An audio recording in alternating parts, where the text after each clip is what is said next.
No?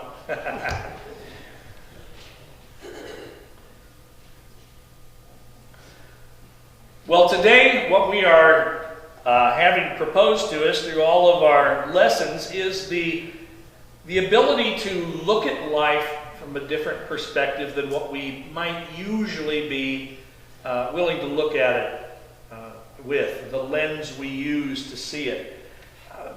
I think that the world teaches us kind of from the get-go that a good starting place, because it just kind of makes sense, is to start with what we see. So I open my eyes and I look at you, and I look at your hair and your eyes and your nose and your mouth, and then I look at your body and your hands and your whatever, and I look at how you talk and how you move. And then what I do is I make a judgment about you based on those things, and I say, okay, well, so-and-so, I know this about them. But the other so-and-so over here, well, I've got my mind made up about them. And I do that because I look at you with my eyes, and I see what I see, and perhaps that's where most of us stop. We stop right there, don't we? We make a lot of decisions based upon what we see with our eyes. We look at the physical, and the physical then kind of informs us as to how we think or what we think about people, maybe inside, or perhaps even spiritually in some instances. Well, as you can probably guess, this idea of starting with the physical, and then perhaps, if we care to, moving our thought up to the psychological, and then going from the psychological up to the spiritual, the Bible takes that and turns it upside down when we're talking about God. Of course, God knows all and sees all, so it's a lot easier for God than it is for us to be able to do such a thing. But yet we're reminded over and over again in our scripture lessons that what we see on the outside may not necessarily be indicative or point us to what's truly going on the inside of a person's thoughts and beings and spirit. Let's look at our lessons for today.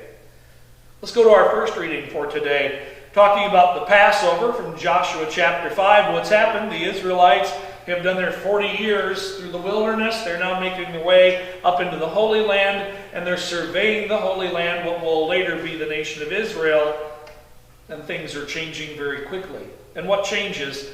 On the day after the Passover, on that very day, they ate the produce of the land, unleavened cakes and parched grain. The manna ceased on the day they ate the produce of the land, and the Israelites no longer had manna. They ate the crops of the land of Canaan that year. Now, at first you may look at that and say, well, no, Pastor, that's still about the physical, but really it's not. And the real reason that it's not is because manna was a real food, yes, but it was a spiritual food. God caused it to form on the dew on the ground in the morning. It was a spiritual blessing. It was a blessing, a supernatural blessing, a miracle blessing to the people. God helped his people through the wilderness for 40 years, knowing that they could do nothing, not from a spiritual aspect or from a mental aspect, definitely not from a physical aspect. But yet when they got to that Holy Land, God realized his people could do it. They had it in them. They could do it. They could plant those crops. They could grow that food. They could eat the land of Canaan that year. No longer did they need to be worrying or thinking about the manna or the quail or the water from the rock. Now they were excited to get up into the Holy Land and realize the covenant that they had been given. So God looked at his people, thousands strong, and said, you know what? I know they can do this. I know this year they can do it, and they're going to do it, or they will not be lords of this land. And so God let the people go. And the people went up into the Holy Land, and the 12 tribes split off in all different directions, if you remember right, taking the land of the covenant and dividing it up between themselves. I'll take this, you take that. They were excited. They were full of spiritual energy as they made their way up into the Holy Land, which then made the effort of their limbs easy and possible. They weren't carrying bags of fertilizer and heirloom seeds with them during their 40 years in the wilderness. They just weren't. And so when they got to the Holy Land, everything had to be done from scratch. And God knew they could do it. And so withdrew that miracle. Withdrew the miracle of the manna from them. Isn't that interesting how they could have misconstrued that? Well, God must not love us anymore because he took away the manna. But in reality, what was God doing because of that additional hardship? No, now I believe in you. Now I believe you're going to go out and claim the land properly. He took away that miracle, and in that they were blessed in such another way. Self-sufficiency, the blessing. God could see in their spirit that they were ready. Because if they weren't ready in their spirit, there would be no way their body could follow after. This idea of looking at one another from a spiritual perspective, it's kind of difficult because we're used to looking at one another and making judgments based on the physical. But how many times have you been wrong? And that's a question you can answer for yourself. How many times did you look at someone and make up your mind about them and then they surprised you? Probably not a whole lot, because we are gifted with a pretty good ability to sum things up. But I'll bet occasionally it has happened, and when it has happened, you've probably been quite surprised, and it's been a game changer, so to speak.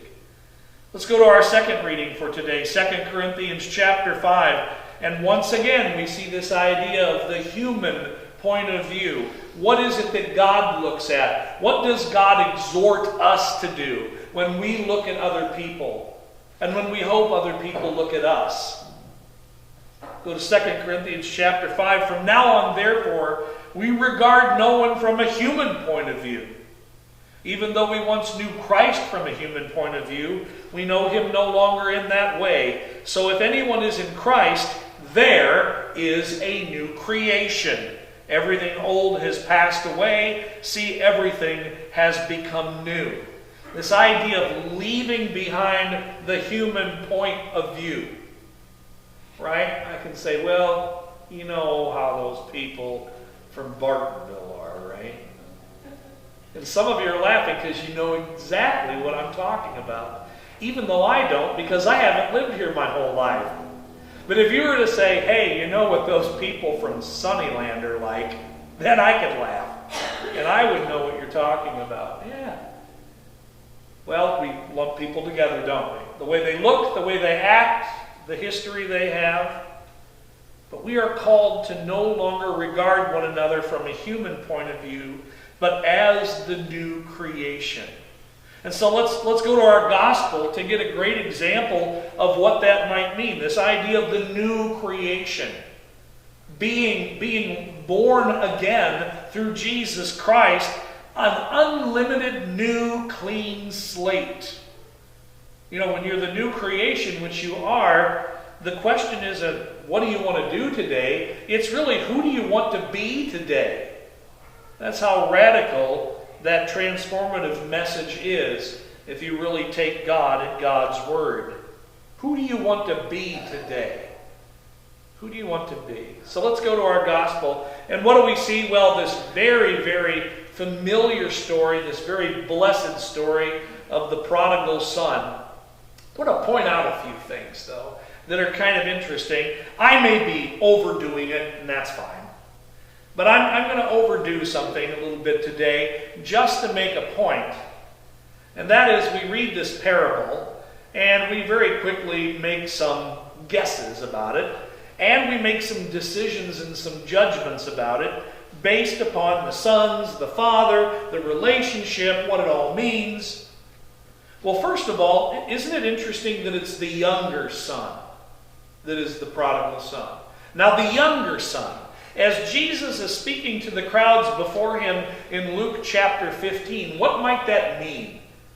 All right, well, you know, Tax collectors and sinners were coming. They all gather around. A few days later, the younger son gathered all he had and traveled to the distant country. What did the younger son get? Do you know? That's what the younger son got. The younger son got nothing, at least insofar as the family business is concerned. Now, there was probably something put away for the younger son. We see the younger son getting a share. Father, give me the share of property that will belong to me. Notice that it doesn't say, Father, give me the share of the property that will belong to me, which I know is equal to my other brother. And so maybe from the get-go, because this young man is born as the younger son, and maybe I'm making too much of this, but you'll see where I'm going with this. Just something to entertain, because this is the way culture was back then, and Jesus was talking to a very definite group of people.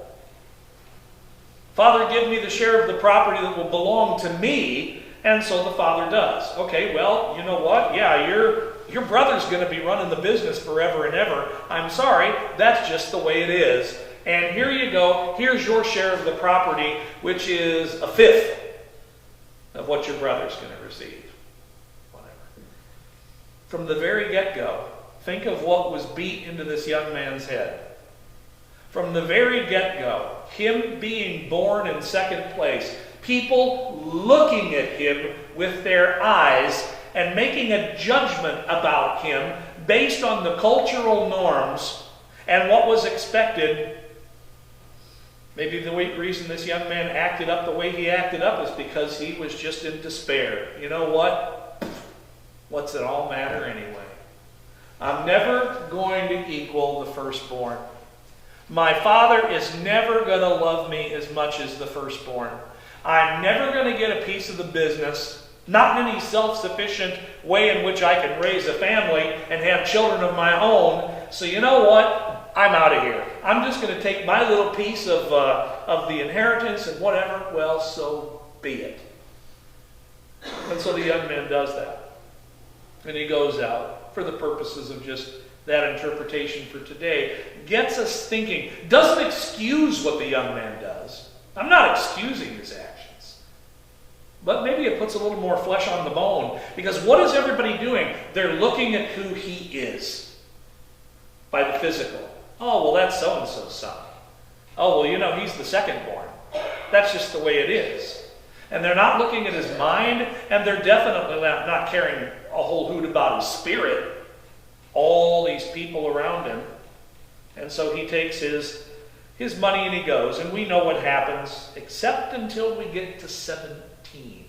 Verse 17. Remember, for human beings, it's the physical, the psychological, and then last, the spiritual. Imagine God turning that all on its head.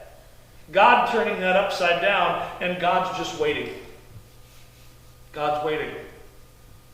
God's waiting because he knows the young man is going to do it. He knows the young man is going to do it. He's waiting. He's waiting because he knows the young man, and he knows the young man's not as bad a peach, as rotten peach, as everybody makes him out to be. And then he came to himself. He came to himself. Notice there it says, but when he came to himself. It doesn't say, well, somebody came up and said, you idiot. No, he came to himself. He had it in him. If someone would have seen that, if someone would have lifted that up, he came to himself and he said, how many of my father's hired hands have bread enough? You know what I'm going to do? I'm going to repent. I'm going to repent. I will say to him, Father, I have sinned against heaven and before you. I am no longer worthy to be called your son. Treat me like one of your hired hands. So he went off and he did it. Now, I don't know a whole lot of people who would be willing to do that. I don't know a whole lot of people that have that moment in their lives where they repent. And from one day to the next, they're a totally different person. I've noticed people that have kind of, eased into it. A lot of us, we've been kind of born into it, right? And these are all blessed things. I would not want to go through the misery and suffering of the young man. Not because I'm lifting myself up higher, but because I just don't need the suffering. Thank the Lord Jesus Christ and His grace for me, and the blessing of the Holy Spirit, and that I can understand that. But look at this young man. Look at this incredible personality behind this profligate sinner. I'm going to say to my Father, I have sinned against heaven and before you. I am no longer worthy to be called your son. It's not everybody who does that. As a matter of fact, I know a lot of people who run away from that, and they run away from that all the way to the grave. So he set off and went to his father, and here's the beautiful line. This is the new creation line. But while he, the young man, was still far off, his father saw him and was filled with compassion. He ran and put his arms around him and kissed him and gave him a whole bunch of stuff after the son repeated. And this is a repeat of what the Israelites did in Egypt, when they were being destroyed by the Egyptians, and the Lord was waiting, and the Lord was waiting because the Lord knew the Israelites had it into them, in them, and then they lifted up their voices to God. Please help us. Please help me. And on and on. Let's put our story in there. When did we do this? The new creation. From then on, as you heard it in the song, and as you see it in the story, everything changes. And we can sympathize with the older brother. I sympathize with the firstborn. I really do. Being a lifelong Lutheran, I'm like, well, who the heck is this guy that he can pop in here at the last minute and get all the goodies? I don't think that's fair at all. But isn't that interesting that he sure doesn't seem to care a whole lot about his brother, does he? He does, well, Dad, how is he? Can you at least tell me how he is? This older brother, he's almost glad the younger brother is gone. No skin off my teeth. I get to keep running the business. I didn't need that squirt anyway, hanging around here. And so we learn a lot, perhaps, looking at this story from that perspective. The new creation, you and I. We can be, should be, need to be that son who says, you know what, Lord, you know what, Father, I need your forgiveness. I need your forgiveness, and I need your love.